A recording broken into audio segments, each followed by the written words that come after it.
Good afternoon, and welcome to our webinar.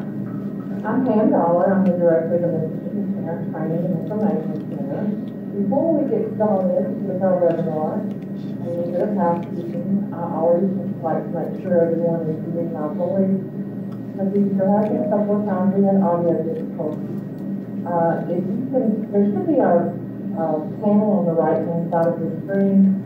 If you can hear my voice, you should have a raised hand symbol, or a symbol of a hand. If you can click on that, let me know that you're hearing my voice. Thank you. It's like everything here. One of the questions that we usually get is, will I get a copy of the presentation? And yes, you will. Everyone who takes the webinar will receive an email following the webinar with a copy of the presentation that Patty is presenting. Also, you will receive a link to a survey that we hope you fill out. That will help us in the future in improving our webinars and making them better. Also, Patty will leave time at the end of the webinar for any questions that you may have. And so, if you think of a question along the way, type it into the question mark that's on the right-hand side of the screen. It would either be a question mark or a chat window. Your screen looks a little different than mine, and so I'm not sure exactly what you're seeing. There should be a place to type in the question that you might have. I think that's all the housekeeping. So our webinar today is Parenting with PBIS, or Positive Behavior Intervention Certificate. And Patty Gaucher will be presenting for us today. Patty is the family coordinator for Reach Mississippi, and she'll tell you a little bit more about Reach. It's a statewide project around positive behavior intervention. So, Patty, thank you for being with us today, and I will turn it over to you. Thank you, Pam. Good afternoon, everyone, and thank you for joining us. I hope I have some information that you will find useful and helpful. As Pam said, I will gladly share this presentation with her at the end, and she will in turn share it with you all. So, we'll get started. So, Parenting with PBIS, Positive Behavioral Interventions and Supports, Overview and Tools to Use. That's what we're looking for, practical information that we can actually use. So who we are, a little bit about us. Reach Mississippi is realizing excellence for all children in Mississippi, and it's a Mississippi State Personnel Development Grant. Every state has one, and it used to be called the SIG, the State Improvement Grant, but now it's the State Personnel Development Grant, and we're very fortunate to have it in our state because it has funded and facilitated us being able to spread PBIS, and I'll explain to you a little bit more about what that is. So we provide support to schools and districts across the state in the research-based practices and evidence-based practices of PBIS and family involvement. And as Pam said, I'm Patty Gaucher, and I'm the family. My title has recently changed. I'm having to adjust to saying I'm the family data and dissemination coordinator. Many hats we wear in this new. We were just refunded for 5 more years from the federal government. OSEP, Office of Special Education Programs, and we're very happy that we were refunded. We feel like we've made a lot of strides in the right direction through this process, and many efforts by many folks across the state, be it us, teachers, administrators, family members, community members, all working together. Some positive change. We've seen some positive change. And the good thing is our data reflects that. So what is PBIS? I'm not sure if you're familiar with what it is or not, but it's Positive Behavioral Interventions and Supports. It uses instructional methods to teach, and this is the buzzword for this whole presentation. Everybody write this one down. Teach, teach, teach, teach. That's what this is about. We teach appropriate behavior to change a child's environment, so he or she will behave appropriately more often and act out less often. It's offering them a window into a view into what it could be if they chose to act differently. What these good things can happen, you know, it's about choices. and we teach them to make the appropriate choices. So this is a little bit about how it works for the Mississippi Department of Education.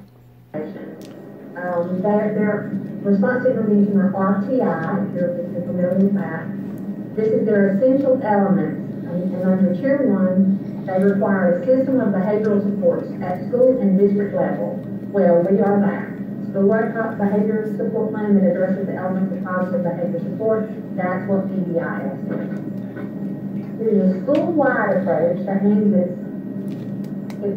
encompasses the campus. It's all over the campus, from the school bus drivers, who are the first ones to have interaction with kids in the mornings, to the cafeteria workers who do the breakfast, hall monitors who are in the hallway, teachers, PE coaches, everyone, administration, everyone's involved. It's not just the kids, it's not just the teachers, it's everyone. It's the community as a whole on campus, including every parent or family member that goes on that campus.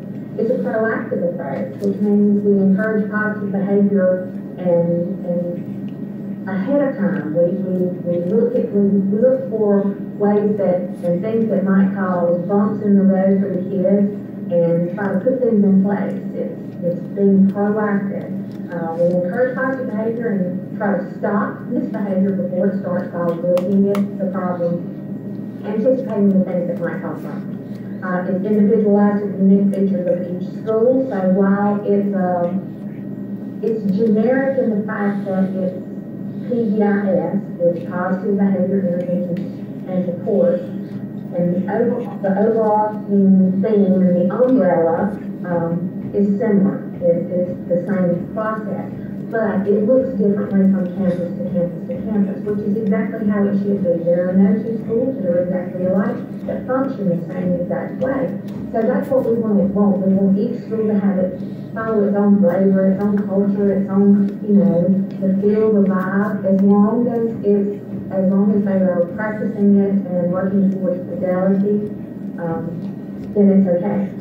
It's a team-based approach to problem solving, meaning that it's not one person, it's not top-down decision making, it's inclusive of all team members.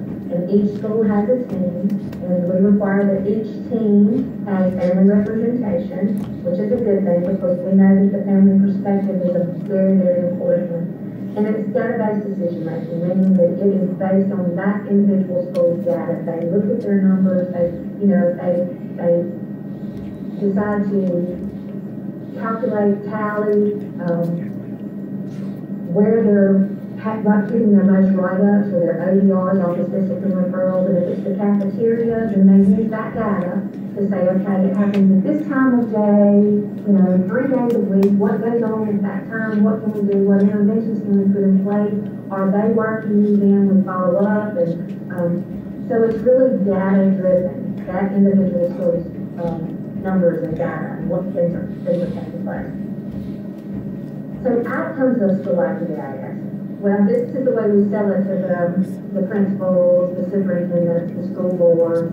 It's a buyback instruction term, because think about it this way. By decreasing office discipline referrals or ODRs, as we said, and suspension, the equivalent of 72 days of instructional time is what it captures for students attending a PBIS school. So the way this is calculated is a very, very, very low estimation of the time is 30 minutes. An office discipline referral takes 30 minutes. And from what we understand, it actually, in actuality, it takes much longer than that. From the moment that the child exhibits behavior that gets them in trouble, to the teacher takes the time to write them up, hands them the paper, sends them down the hallway to the principal's office, how long do they sit in the principal's out there with the secretary before they are actually dealt with? How much longer does it take them to go back to the process, get back to the classroom, blah, blah, blah. So how much educational time is lost in this? So our goal is to change that, to make sure that we buy back that time just by tweaking some of the things that are, the systems that are already in place.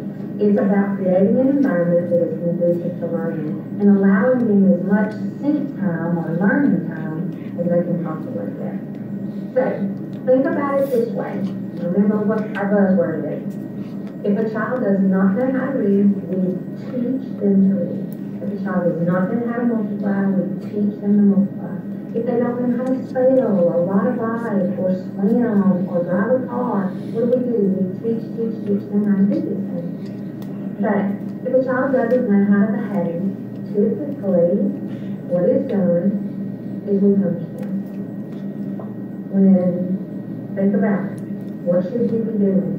We teach them their expectations. What we expect of them as parents, what the teachers teach them, what is expected of them in their classrooms. We teach them that if we go to church, if we go to the library, if we go to the Walmart or the grocery store, we teach them what our expectations, how this should go. This is what you want to see. Because if you don't, you're setting them up for failure, which in turn means that you yourself as well set up for failure. So the goal of PBIS is to help teach the social skills needed for the child to have a high quality of life. As I said, I'm a parent, I'm a mother, I have 2 grown sons. I have a 27-year-old, can't believe it's 27, of course, and I have a 25-year-old. My 25-year-old has autism. So I was a mother of a child in general education. I was a mother of a child in special education services. So I've sort of like been there and done that, seen it all, so to speak. But ultimately, what we all, as family members, we all want our children to be successful. We all want our children to have a high quality of life. So doing these things, teaching them early, prepares them and sets them up for success. So we want to help children understand that a child understands that his or her appropriate behavior is far more effective than inappropriate behavior in giving what she wants to need. But if the child knows that they can stomp their feet or show themselves, show out, and ultimately get what they want, if that's what they've been taught, kids are savvy, y'all, they pay attention, then we got to back up. We have to back up. We got to do things differently. So why PBIS works? Well, the children are only being told what not to do. How will they know what to do? Think about it. How many times do we all, as parents and as human beings, say, don't do that? I said stop, don't, stop. How often are we telling them what not to do versus telling them exactly what it is we want them to do, what we expect of them, what we want to see? And then we reinforce it. Because the things you reinforce the most are the things you see the most. So we focus on what we want the child to do, not what not to do. We teach them the appropriate behaviors and what is expected of them. The child is given attention for the appropriate behavior, but not the inappropriate behavior. And sometimes it's hard to do that little bit of a paradigm shift and focus on the positive stuff and try to ignore as much of the negative stuff as possible. But it's the little behaviors, those little behaviors. If you can ignore some of those and shower them with attention for those little positive things that you see, then you'll start seeing more of the positive things. And we identify the factors in the environment that might help the child behave appropriately. That's what I was saying. We set them up for success. We're proactive. So PBIS in schools, this is the government speak. The U.S. Department of Education has set a priority for disciplining students in ways that work, not so much punitive. U.S. Department of Education will state to adopt and use PBIS in schools. In Mississippi, we have more than 400 schools that have started using PBIS to reach Mississippi through us, through our grant. And we now have 56 PBIS model sites in Mississippi. That means a model site is a demonstration site, a school that passes nationally standardized tests, so it's the same test schools in Maryland or California or Florida or Illinois, all the same tests. So if your model site there, you know, we're equal to, the schools here are equal to the schools anywhere else in PBIS. If you pass the test, you pass the test. So those model sites then open their doors for other schools across the state to come in and visit and see how the process works. And like I said, they can then take it back to their school, get some ideas, and make it work in their individual school. It's not cookie cutter at all. Philosophically, it is. As I said, it's an umbrella, so they're all operating under on the same principles, but it looks different.